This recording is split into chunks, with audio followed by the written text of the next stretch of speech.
ঘটনাটি ঘটে আমার এক মামাতো বোনের সাথে এবং ঘটনাটি সম্পূর্ণ সত্যি। ঘটনাটি ২০০৭ সালের। আমার মামাতো বোনের সাথে ঘটে। আমার মামাতো বোনের নাম জাহানারা। বয়স ১৪ বছর। তখন ছিল গ্রীষ্মকাল। ঘটনাটি গ্রীষ্মকালের অন্যতম ফল আম কুড়ানোকে কেন্দ্র করে। আমাদের এখানে অনেক আমবাগান আছে। অনেক ছেলে মেয়ে প্রতিদিন দল বেঁধে খুব ভোরে আম কুড়াত। তারও আম কুড়ানোর প্রবল নেশা ছিল। তো সেই দিন রাত্রে জাহানারা তার ছোট বোনকে বলল, আজ আমরা দুইজন সবার আগে খুব ভোরে আম কুড়াতে যাব। আমি যদি টের না পাই, তুই টের পেলে আমাকে ডাক দিস। তো রাত ৪টের দিক তার ছোট বোন তাকে ডেকে বলল, রাত তো প্রায় শেষের দিকে, আম কুড়াতে যাবে না?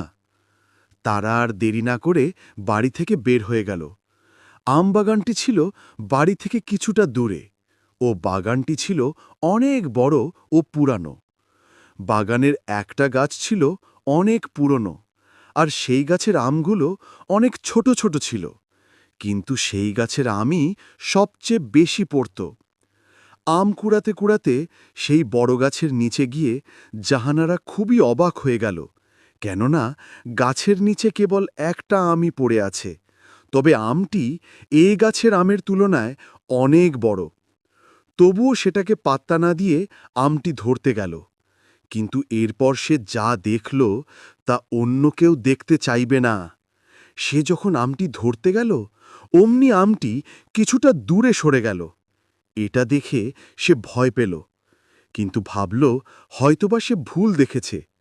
আবার সে আমটি ধরতে গেল, কিন্তু এবারও ওই একই ঘটনা। এবার ভয় তার মনে জেঁকে বসল, কি হচ্ছে এসব?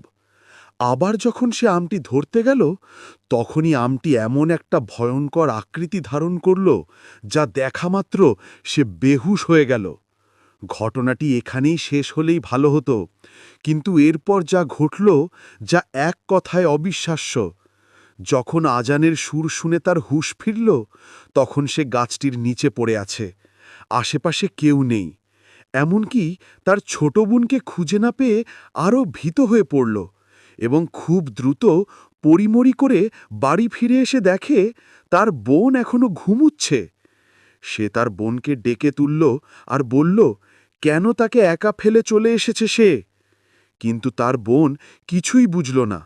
উপরন্তু জাহানারার হাতে আমের ব্যাগ দেখে সে বলল, আপু, তুমি একাই আম কুড়াতে গেলে?